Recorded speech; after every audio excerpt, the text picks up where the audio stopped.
we're with Ben Rubin. Ben's the founder of Meerkat. And maybe for people who don't know, maybe you could tell us a little about why Meerkat is the buzz of the tech community and what it is.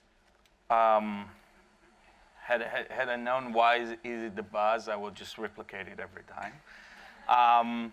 But what we try to do in Meerkat is give you the simplest way to stream live video to people that follow you on any social network, basically. It's your live streaming button to everywhere.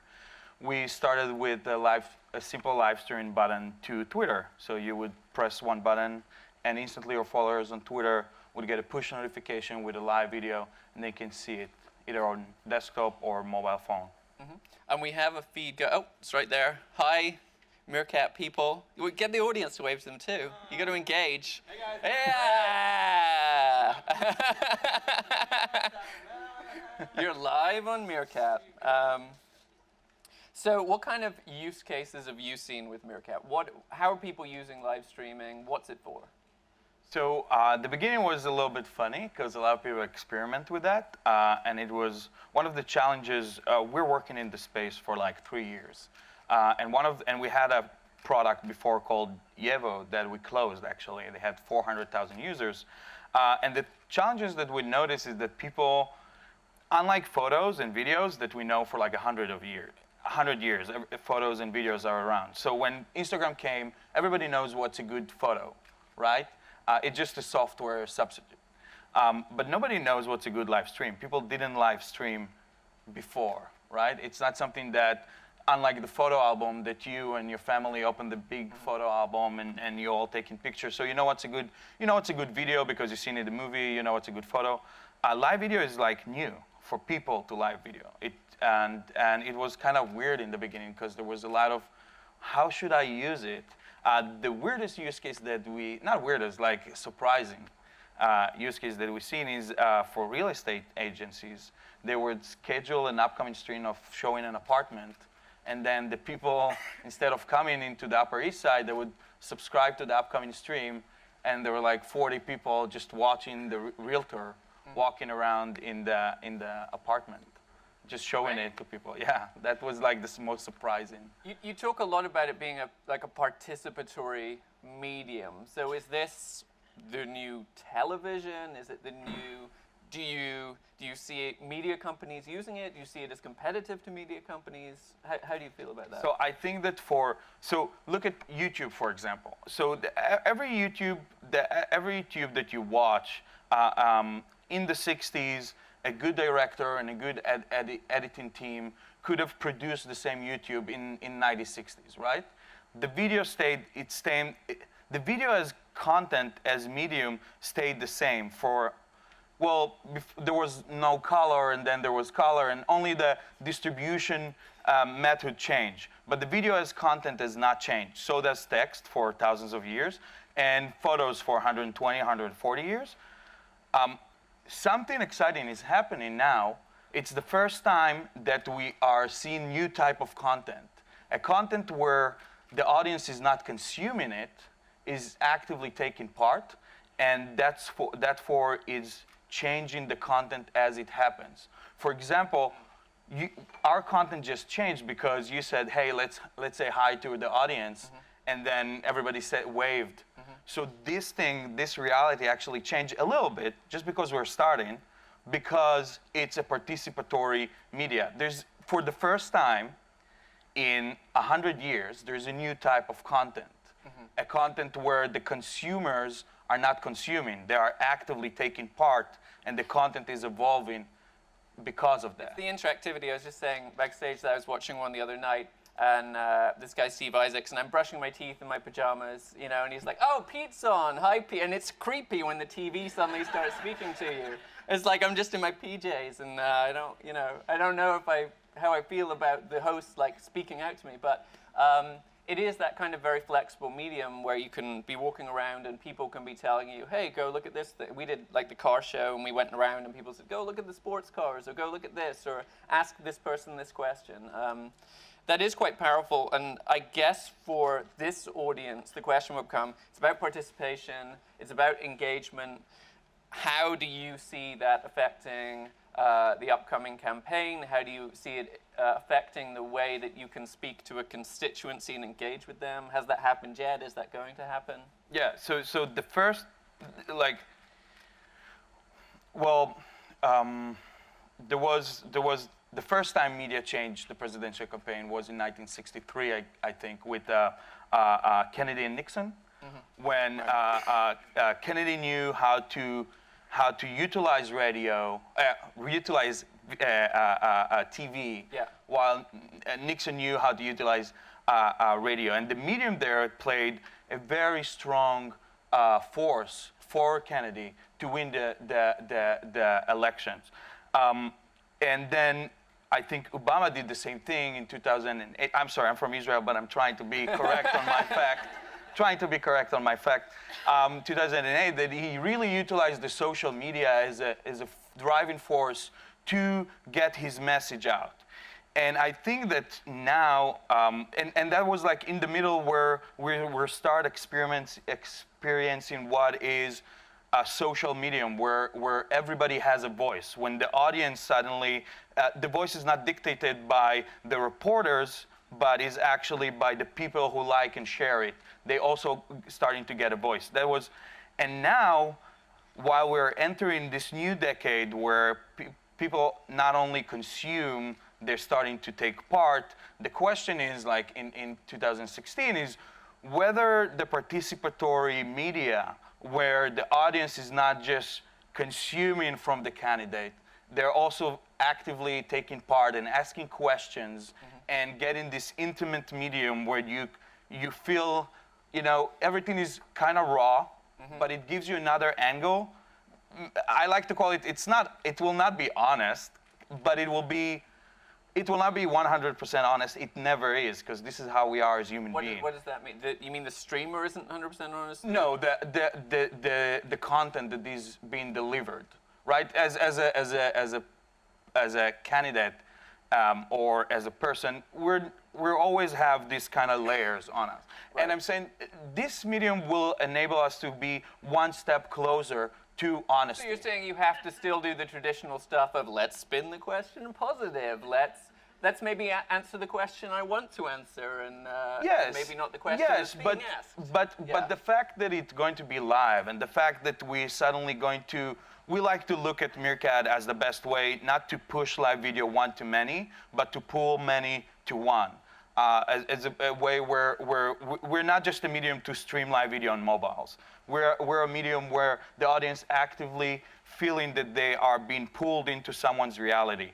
And I think that for somebody who runs for any political campaign, it's an important, especially in this age, in this time, to be a little bit more honest, a little bit more direct. People are more judgmental. We are all, because of the digital age, everybody feels like they have an opinion to say, and the way to judge as anyone, way to judge content. And I think this kind of honesty will give actually an edge to someone who utilizes it well.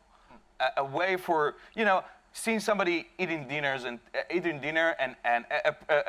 to humanize them. Yes, exactly. Right. I'm eating dinner and I'm taking questions from my future voters, and I'm showing what I have in the kitchen, and people ask me what I like to eat, and it gives a certain aspect that you wouldn't get otherwise. Is there anything intimidating about that? Because you can go on a live stream and anyone can ask you anything and everyone can see it. And is there going to be kind of a discomfort with how direct that relationship is and how easy it is, as you say, if you're a semi-anonymous person on the internet, yes, it's your name, but to ask the difficult questions or the unpleasant questions, and how might candidates feel about that? Well, if I'm asking a question on Meerkat and suddenly Jeb Bush answer it, it's cool. It's something that I couldn't have before, right? Right. I'm giving him as an example because he's actually using Meerkat. Oh, great. So is he streaming his dinner, or what's he? I've seen stream of him on a car on the way to meeting, and he was like actually talking to the people. And sorry again for my. Is Ted Cruz? I think is another Ted Cruz. As he also uses Meerkat, which is kind of it's kind of So you're more surprising starting for to us. see Yes, politicians start to- it's surprising for us to see that they're actually putting themselves in this situation when they are experimenting, and it's a positive thing. That's at least how we see it. And So who's your dream candidate to get onto Meerkat? Is there a... our dream is to see all the candidates and This is then a very diplomatic answer. You perfected this. Look, You're in the right look, crowd. We want to have this we want to have this page on the web that will always show the ratings of the candidates. Right. And on So you do a Meerkat, sentiment thing, or how much engagement they're doing? yeah, and how much viewership and comment, and how much they actually answer it, and there's like who is the most honest one on Meerkat, right? Who is the most? And I think that's our dream, like in that. And as for a question of the uncomfortable, I think that like an uncomfortable medium or a place that people feel a little bit that they're too vulnerable. Well, social media, it forces a conversation. You can read your tweets and you can get a couple mean tweets, to be fair. But when it's a live video, you're reacting. They can see your face while you're reading the mean message. Is that more challenging? Yeah, but it's like Moore's law. Moore's law. I hope I pronounced it right. Yeah. But it's the same for how you distribute news. Like the more time, as time passes, every 2 years, you see much more direct way to interact with someone. So you can say the same about news, that we're uncomfortable for newspaper. We're making other people feel uncomfortable because people are expressing their opinions to the public. But as the medium is decentralized, more and more like this is what social media did, and now this is what participatory media is going to do. And every time, and I think it's good, every time we advance as a society, we give more voice, we're giving more voice to the people, and we're making the content more transparent. And it's a change that I believe, me personally, that we should embrace. And yes, it will, the start, like everything will be a little bit uncomfortable, but then ultimately we're doing something better for everyone. So you touched a little on the news media. Obviously, it's a participatory thing that everyone can use, but the news media is using live streaming. Traditional media is trying to figure out how do we not just broadcast, but how do we engage the audience. Have you seen any use cases yet of traditional media doing it in interesting ways? Not quite yet. What we see from traditional media on Meerkat or on other products out there of live video is they copy what they know from using live video as a tool to the live streaming platform on mobile. And I think that it's good that they're starting, and it's very positive that they're starting to experiment. But the medium is not about how do we push live video one-to-many on mobile. I think that this is a wrong utilization. Not a wrong, but it's just all news on new devices. Right. Once you understand the power of participation and the fact that on this platform you can pull people in, then when the content is starting to be very interesting. Because audience, you need to, our audience, no matter it's our voters or it's people that are subscribed to our media outlet, they need justification to their time, and they need to have the best experience out there. And when you're pushing live video, the fact that it's such a synchronous medium, it means that you're demanding a lot of attention from your audience. So you need to watch this thing now. And after that 10th or 12th or 20 notification, your audience, your voter, the people who are subscribed to your media, we're going to ask, like, why should I see it now? Like, what is this justification for my time now? And we believe that if it will stay live video on mobile one-to-many, it will not work for the long term. We believe that if you actually say, you need to tune in now because you can actually change something. Your question might be answered. People might address you. You might affect something that happens on the other end of the screen. Right. And that's why you need to see it live. It's kind of akin to, blogs took on all the conventions of newspapers and magazines. So we have these 800-word text articles, and then we suddenly realized wait, we don't have to write our articles as a pyramid anymore. We can include moving imagery. We can switch to video. We can embed vines and do all these different things that we couldn't do before. And by the way, we have comments and we can react and we can engage on Twitter. I remember when we started playing with Meerkat, I remember some of our editors set it up in a room and then just kind of had a conversation. And I was on the stream and I sent someone in and had them hand them the phone and say, like, everyone's asking questions. Can you, like, engage? Because you're right. It's like you set it up, you sit in a studio, and you're like, well, we have the camera going. Let's do what we always do. And it is a different medium. We've actually used it a little for protest coverage. We were live streaming from Baltimore recently. We live streamed some of the protests in New York a couple months ago. So we found that's very engaging because there's nothing better than being in the event and being on the ground. We can change the content. We can. Do you see any interesting Any questions, Jeff? Yeah, it's like, you know. Yeah, there's also I like how we engage with them before these people. It's like, you guys. Sorry, on I'm the just internet trying right to here. give an example of participatory media, of like how it's the audience. There is also. Like, sorry. I think I really liked the idea of like one-to-one versus one-to-many. Everybody seems to be talking about that. Very cool. Okay. Okay. Everyone likes your one-to-many and one-to-one. Can you tell us a little about? We have Facebook on today. You guys just integrated with Facebook. Why is that important? So And how does that integration work? So yeah. So first of all, for us, we see ourselves like as something. We see it's very important to be part of the dialogue that happens in DC. Our team actually been in the past month, been here briefing teams and learning from them for 3 times in the past month. And what we heard a lot is that the candidates have like 5 to 7 times more traffic on their Facebook pages. Mm-hmm. And one of the first things that we did is let you attach your Facebook page, so you can stream not only to your Twitter feed but also to your page, your fan page or your Facebook page.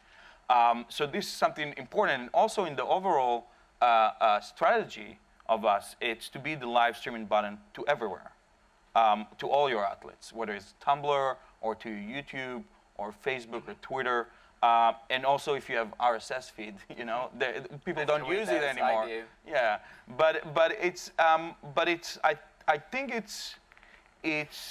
I think that what social media did is let people on different demographic in different places to be subscribed to what we have to say, and we, as a company, we should let you stream and get to them, not just on Twitter, or not just on Facebook. It's just about being everywhere.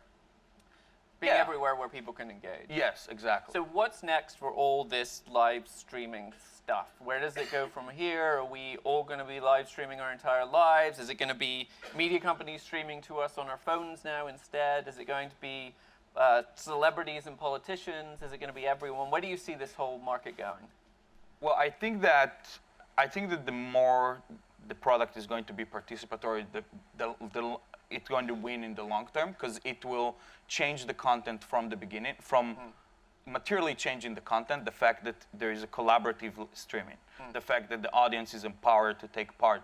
The audience is the content. Like, the audience is no longer going to be consuming. The audience is going to be the content. Well, I'm not supposed to do this, but if we're saying the audience is the content, if anyone has any questions, definitely the last minute or so, definitely raise your hand and shout out, because I think it's kind of true to that medium where there is no audience anymore. And it's what you talk about, where everyone is a broadcaster now, and that's gone from text to video and now live streaming. It sounds like that is the true story of our age and the kind of where Meerkat's trying to take this market. Yeah, and we're going to see, like in YouTube, we're going to see new Meerkat stars. We're going to see like people that utilize and understand in this medium and deliver it in the best way. We're starting to see people like that on Meerkat now that been nowhere, but now have constantly 300 and 400 and 500 people watching them every time. And it's exciting to see this. Jeff, we got any questions on the feed? Everybody's wondering about the Facebook integration and how that affects your relationship with Twitter. There you go. That's an interesting. You're going to have a diplomatic answer here, but we're going to ask it anyway because the feed asked. So you're originally distributing on Twitter, now you're distributing on Facebook. How do you feel about distribution channels? Obviously, Twitter kind of cut you guys off a little bit. Now you're using Facebook as a major distribution channel. How do you feel about distribution in the future? Yeah, that was just the first step with Facebook.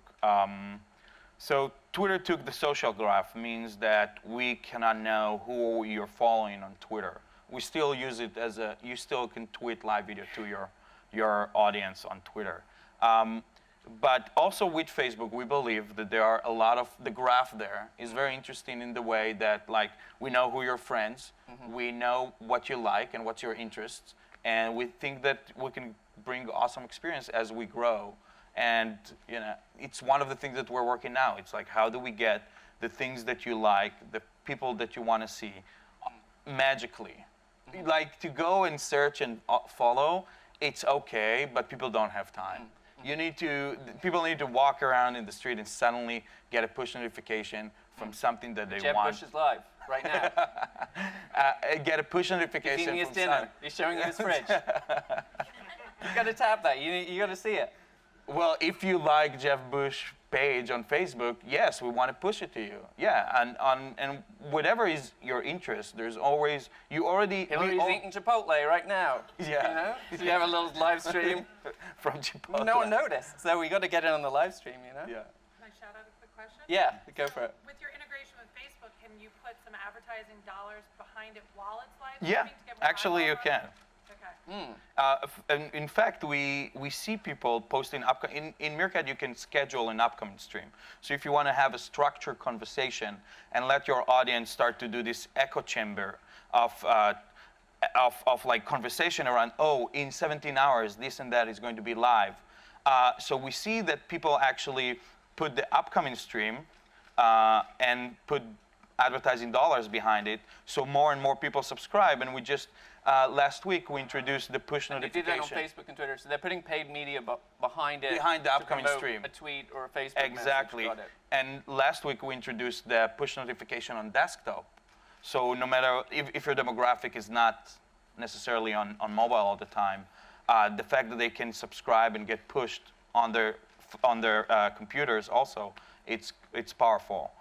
Yeah. Perfect. All right, well, that's all we have time for. Thanks so much, Ben Rubin from Meerkat, for joining us. Thank you.